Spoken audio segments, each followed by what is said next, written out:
Study आई 8 में आपका स्वागत है। आज हम 27 मई के करंट अफेयर्स के वीडियो को लेके आए हैं। वीडियो शुरू करने से पहले आप मेरे चैनल को लाइक, सब्सक्राइब और शेयर करें। तो अब हम वीडियो को शुरू कर रहे हैं। आज का मेरा पहला प्रश्न है, कृषि विज्ञान और प्रौद्योगिकी की श्रेणी में वर्ष 2020 के लिए प्रतिष्ठित वैश्विक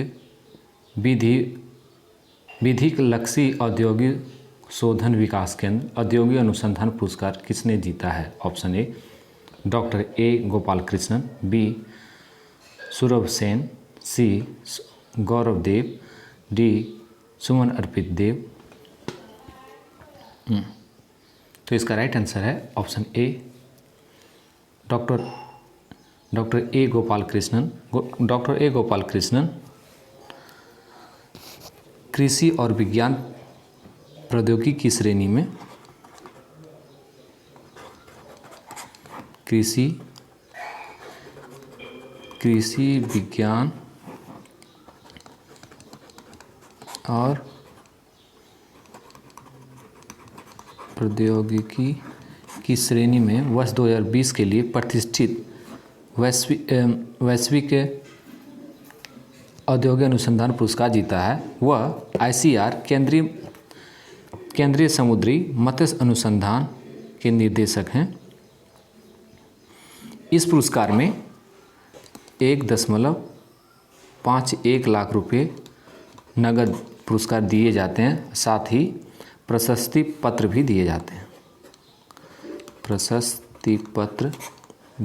जाते हैं।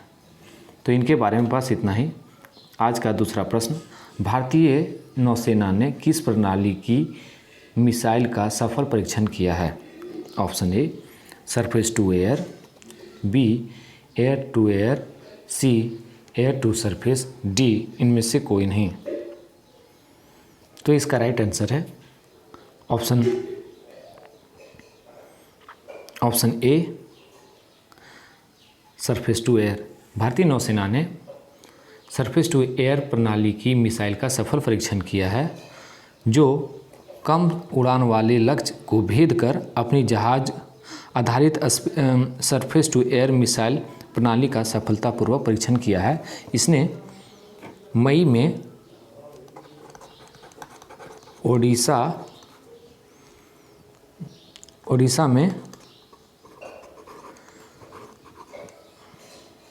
में सिकिंग 42B हेलीकॉप्टर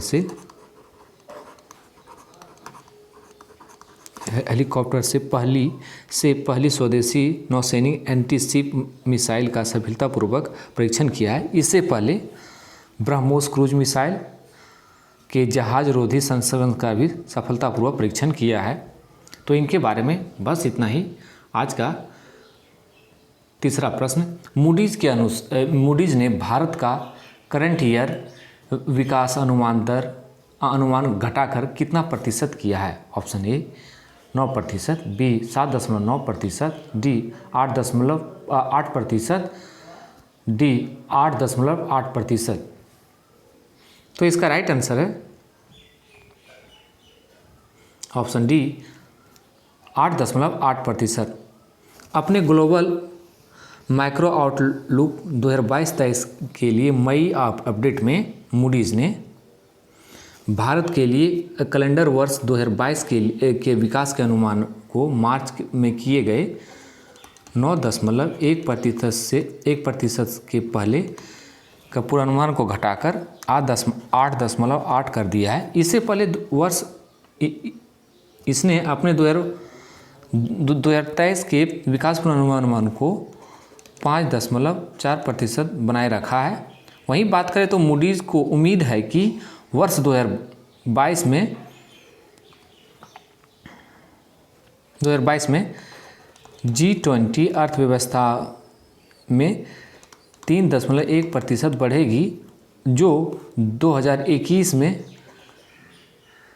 5.9% की वृद्धि से कम होगी। तो इनके बारे में बस इतना ही। आज का चौथा प्रश्न, उत्तर प्रदेश के वित्त मंत्री सुरेश कुमार खन्ना ने 26 मई 2022 को राज्य विधानसभा में कितने लाख करोड़ रुपए से अधिक का बजट पेश किया है? ऑप्शन ए 3.15 लाख करोड़ रुपए, बी 6.55 लाख करोड़ रुपए, सी 6.15 लाख करोड़ रुपए, डी 5.2 लाख करोड़ रुपए। तो इसका राइट आंसर है ऑप्शन सी 6.15 लाख करोड़ रुपए। 6.15 करोड़ रुपए का अधिक वित्तीय वर्ष बजट पेश किया है। वित्तीय वर्ष 2022-23 में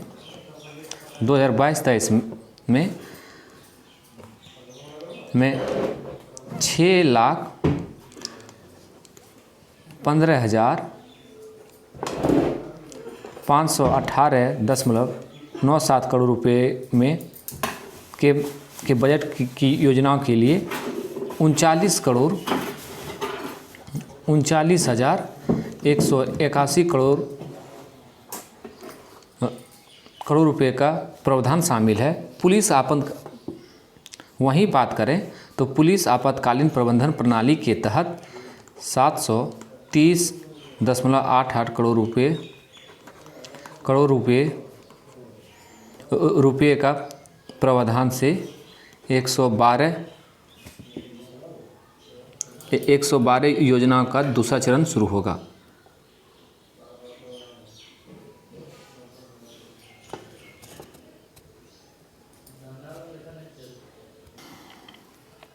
तो आज का 5वां प्रश्न,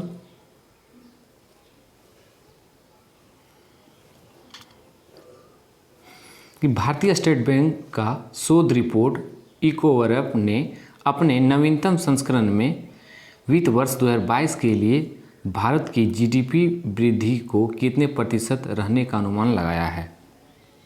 ऑप्शन ए 8.2 से 8.5%, बी 9%, सी 8%, डी 6.5%। तो इसका राइट आंसर है ऑप्शन ए 8.2% से 8.5% तक रहने का अनुमान लगाया है भारतीय स्टेट बैंक के शोध रिपोर्ट ने। वहीं बात करें तो Q4 ने फाइनेंशियल ईयर 2022 के लिए रिपोर्ट ने 2.7% की वृद्धि का अनुमान लगाया है।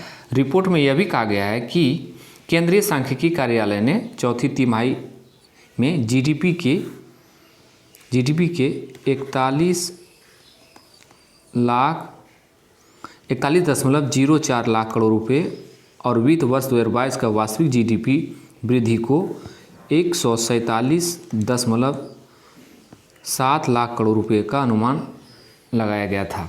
तो इनके बारे में बस इतना ही। आज का 6ठा प्रश्न, स्वच्छ गंगा के लिए राष्ट्रीय मिशन ने कितने करोड़ रुपए का समझौता ज्ञापन पर हस्ताक्षर किया है?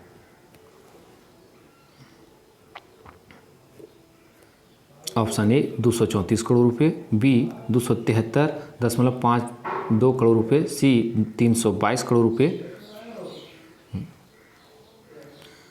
डी 322 करोड़ रुपए। तो इसका राइट आंसर है ऑप्शन बी। स्वच्छ गंगा के लिए राष्ट्रीय मिशन ने 273.52 करोड़ रुपए का समझौता ज्ञापन पर हस्ताक्षर किया है। वहीं बात करें ने राष्ट्रीय स्वच्छ गंगा मिशन ने हाइब्रिड वार्षिकी मोड के तहत पश्चिम बंगाल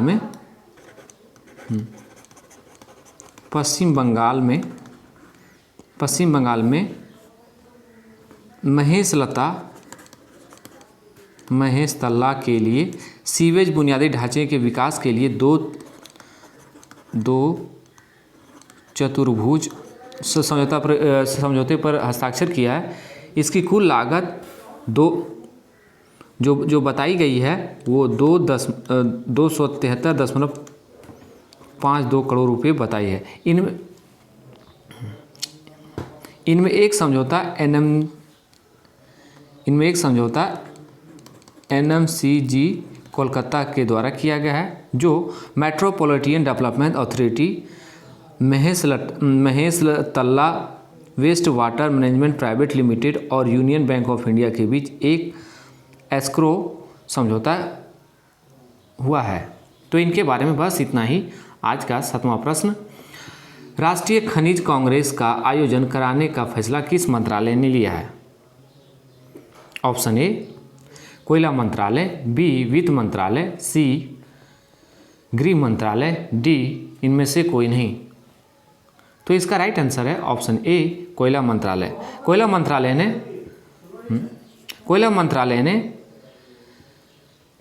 ने अंगुल भुवनेश्वर में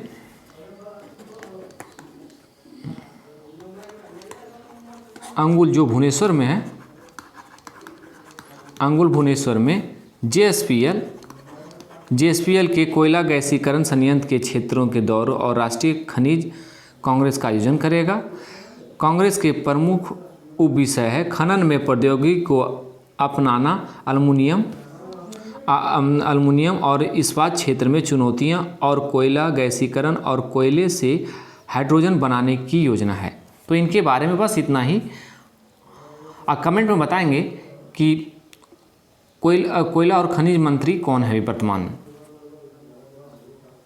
तो आज का 8वां प्रश्न, राष्ट्रीय महिला विधेयक सम्मेलन 2022 का उद्घाटन किसने किया है? ऑप्शन ए प्रधानमंत्री, बी राष्ट्रपति, सी वित्त मंत्री, डी महिला बाल कल्याण मंत्री। तो इसका राइट आंसर है ऑप्शन बी राष्ट्रपति। राष्ट्रपति रामनाथ कोविंद ने राष्ट्रीय महिला विधायक सम्मेलन 2022 का उद्घाटन किया है। राष्ट्रपति रामनाथ कोविंद ने 26 मई 2022 को तिरुवनंतपुरम में राष्ट्रीय महिला विधायक सम्मेलन 2022 का उद्घाटन किया है। आज़ादी का अमृत महोत्सव के हिस्से के रूप में केरल विधानसभा द्वारा 20 दिवसीय सम्मेलन की मेजबानी की जा रही है। पहली बार राष्ट्रीय स्तर पर महिला विधायकों का यह सम्मेलन किया जा रहा है। तो इनके बारे में बस इतना ही। आज का 9वां प्रश्न, हाल ही में भारतीय ओलंपिक संघ के अध्यक्ष पद से इस्तीफा कौन दिए हैं? Option A Narendra Batra, B Nageshwar Rao, C Indrajit Singh, C Somnath Chatterjee. तो इसका राइट आंसर है ऑप्शन ए नरेंद्र बत्रा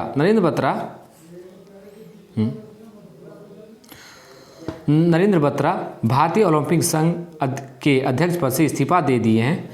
उन्होंने भारतीय ओलंपिक संघ या भारतीय ओलंपिक समिति ओलंपिक खेलों और एशियाई खेलों अन्य जैसे अंतर्राष्ट्रीय एथलीट मीट में भारत का प्रतिनिधित्व करने के लिए एथलीटों का चयन करने का है। वहीं बात करें तो भारतीय ओलंपिक संघ की स्थापना 1927 में हुई थी और इसका जो मुख्यालय है नई दिल्ली में है।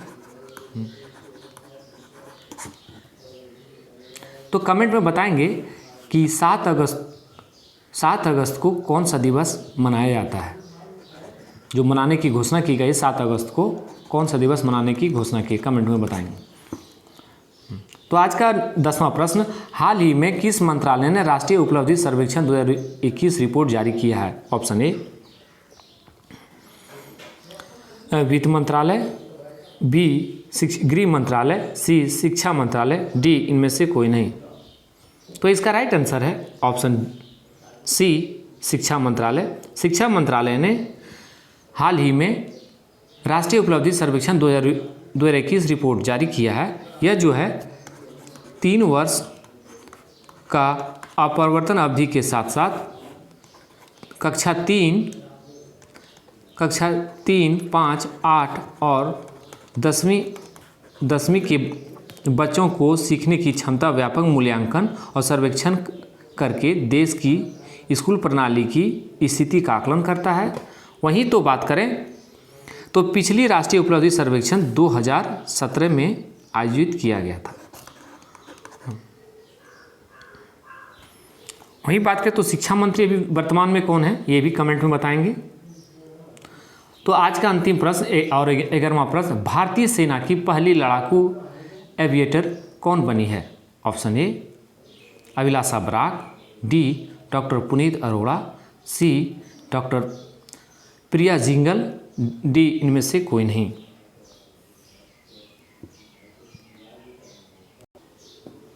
तो इसका राइट आंसर है ऑप्शन ए अभिलाषा बराक। अभिलाषा बराक भारतीय सेना की पहली महिला लड़ाकू एविएटर बनी है। वहीं बात करें तो कैप्टन अभिलाषा बराक ने कॉम्बैट एविएटर के रूप में आर्मी एविएशन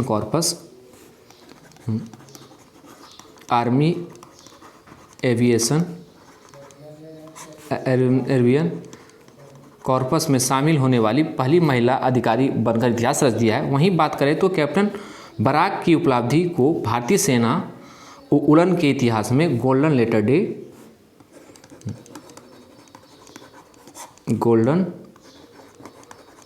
लेटर डे के रूप में वर्णित किया गया है। वहीं तो बात करें और तो नासिक में combat army aviation training school में आयोजित एक समारोह में उन्हें 36 और अन्य सेना पायलटों के साथ प्रतिष्ठित विंग से सम्मानित किया गया है। तो वहीं बात करें महिला का अगर इतिहास की बात करें तो भारतीय सेना भारत सरकार की ओर से दी गई जानकारी के मुताबिक भारतीय सेना में 6807 से अधिक महिलाएं काम कर रही है और वहीं भारतीय वायुसेना में इनकी संख्या 1607 है। अगर पुरुषों और महिला अधिकारियों की रेशियो की बात करें तो सबसे अधिक महिलाएं नेवी में काम कर रही है। नेवी में कुल क्षमता का लगभग 6.5% महिलाएं हैं। तो वहीं बात करें तो पुनीता अरोड़ा की डॉक्टर पुनीता अरोड़ा जो थी 1968 में कमीशन हुई और डॉक्टर पुनीता अरोड़ा भारतीय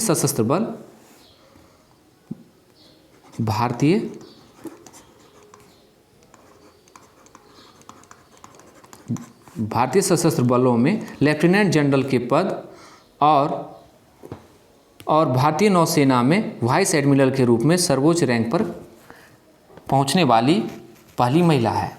तो इनके बारे में बस इतना ही and thank you for watching study IAS।